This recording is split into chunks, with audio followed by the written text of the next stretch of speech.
ஜெய ஜெய சங்கர ஹர ஹர சங்கர. ஸ்ரீ மகா பெரியவா சரணம். மூக பஞ்சசதி பாதாரவிந்த சதகம். ஸ்லோகங்கள் 1 to 20, 1 முதல் 20 வரை. இரண்டாவது சதகம் பாதாரவிந்த சதகம். காமாட்சி அம்பாளோட பாதாரவிந்தங்கள், அதாவது அவருடைய பாதத்தோட மகிமை பெருமை, இதை குறித்து சொல்வது இந்த 100 ஸ்லோகங்கள். அன்னையோட திருப்பாதங்களின் எழிலையும் அவற்றோட மகிமையையும் அதுல சரணடைந்தால் நமக்கு கிட்டும் நற்பயன்களையும் விளக்குகின்றது இந்த இரண்டாவது சதகம். ஜய ஜய ஜகதம்ப சிவே, ஜய ஜய காமாட்சி, ஜய ஜய த்ரிஷுதே, ஜய ஜய மகேஷதயிதே, ஜய ஜய சேத் ககன கௌமுதிதாரே,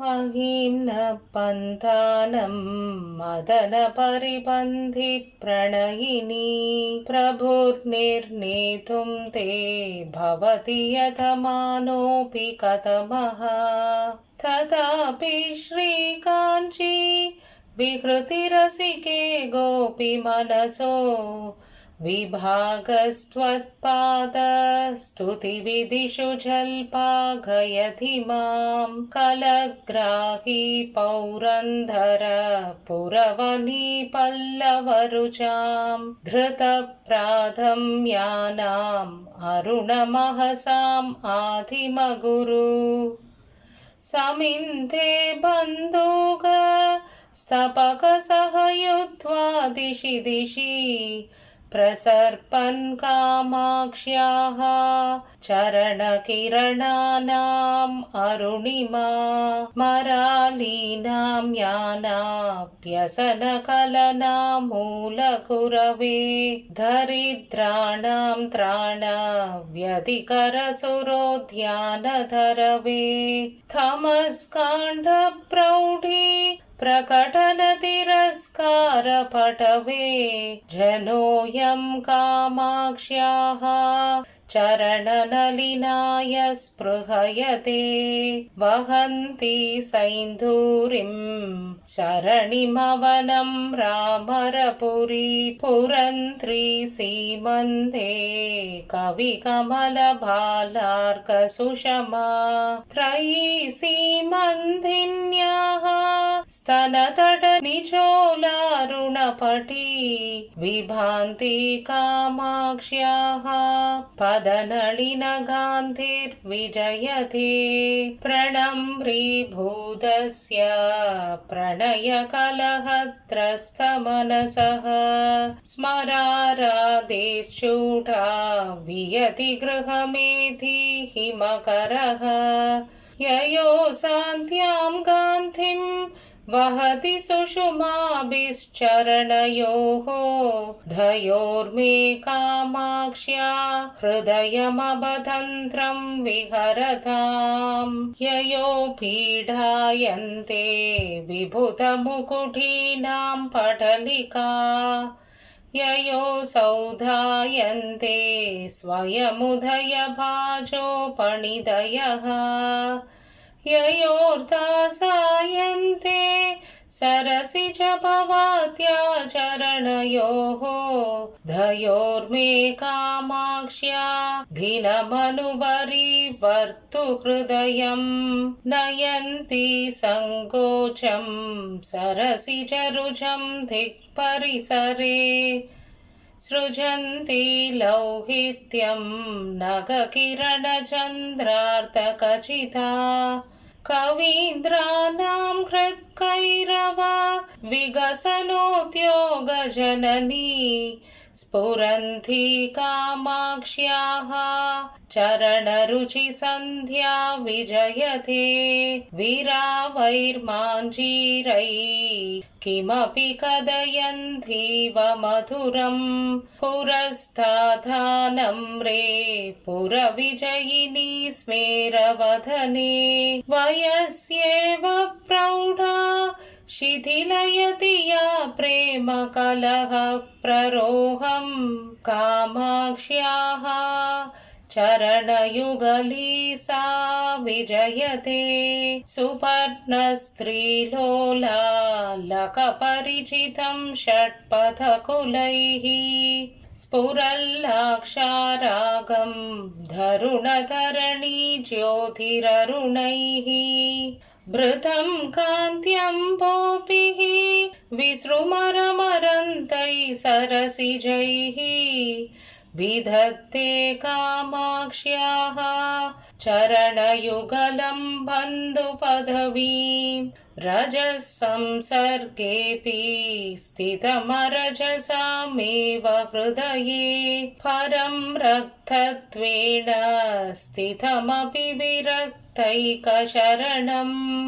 अलभ्यौ मन्थानां तदपि सदा मन्दगदितां विधत्ते कामाक्ष्याः चरणयुगमाश्चर्यलहरीं जटालामाञ्जीरस्फुरधरुणरत्नांशुनिकरैः निशीथन्ति मध्ये नगरुचिझरी गाङ्गपयसां जगत्राणं कर्तुं जननि मम कामाक्षि नियतं तपश्चर्यां दत्ते तव चरणपादोजयुगली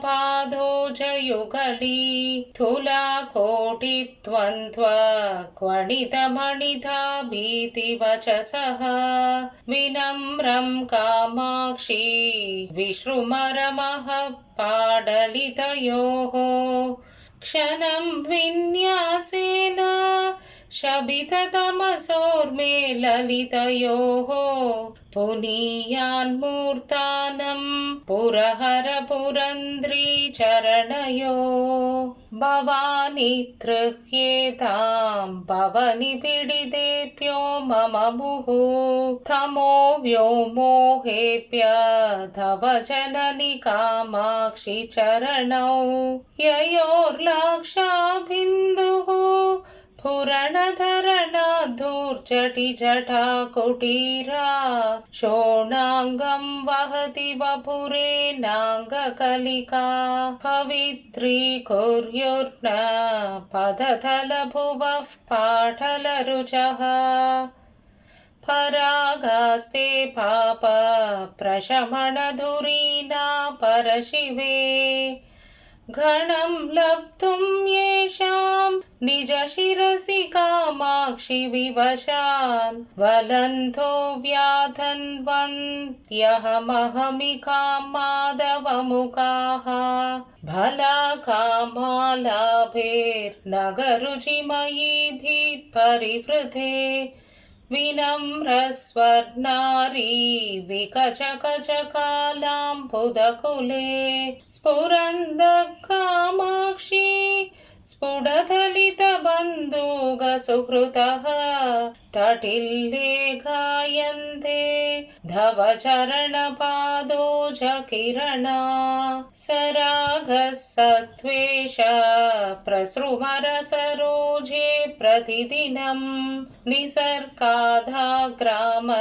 विभुतजनमूर्धानमधिकं कदङ्गारं माध कथय पदपद्मस्तव सदां नधानां कामाक्षी प्रकटयति कैवल्यसरणीं जभालक्ष्मी शोणो जनितपरमज्ञाननलिनी विगासव्यासङ्गो विफलितजगच्चाट्यकरिमा मनःपूर्वात्रिं मे तिलकयतु कामाक्षि तरसा तमस्काण्डद्रोही धव चरणपादोजरमणः नमस्कुर्म प्रेङ्गण्मणिकडगनीलोत्पलमः भयोधौरिङ्गद्भिः नगकिरणः पेनैर्धवलिते स्फुटं कुर्वाणाय प्रबलचलदौर्वानलशिखा विधर्कं कामाक्ष्याः सततमरुणिम्ने चरणयोः शिवे पाशायेतां अलगुनितमक्कु पगुहरे धिनाधीशायेतां मम हृदयपादोज विभिने नमो मासायेतां सरसकविधारीति सरिति त्वदीयौ कामाक्षि प्रसृतकिरणौ देवि चरणौ निशक्तं श्रुध्यन्ते नयनमिव सत्पृद्धरुचिरैः समैर्जुष्टं शुद्धैरधरमिव रम्यैर्द्विजगणैः शिवे वक्षोजन्माद्विदयमिव मुक्ताश्रुतमुमे त्वदीयं कामाक्षि प्रणतशरणं नौमि शरणम्. जय जय शंकर हर हर शंकर. ஸ்ரீ மகா பெரியவா சரணம். மூக பஞ்சசதி பாதாரவிந்த சதகம். ஸ்லோகங்கள் 1 to 20, 1 முதல் 20 வரை.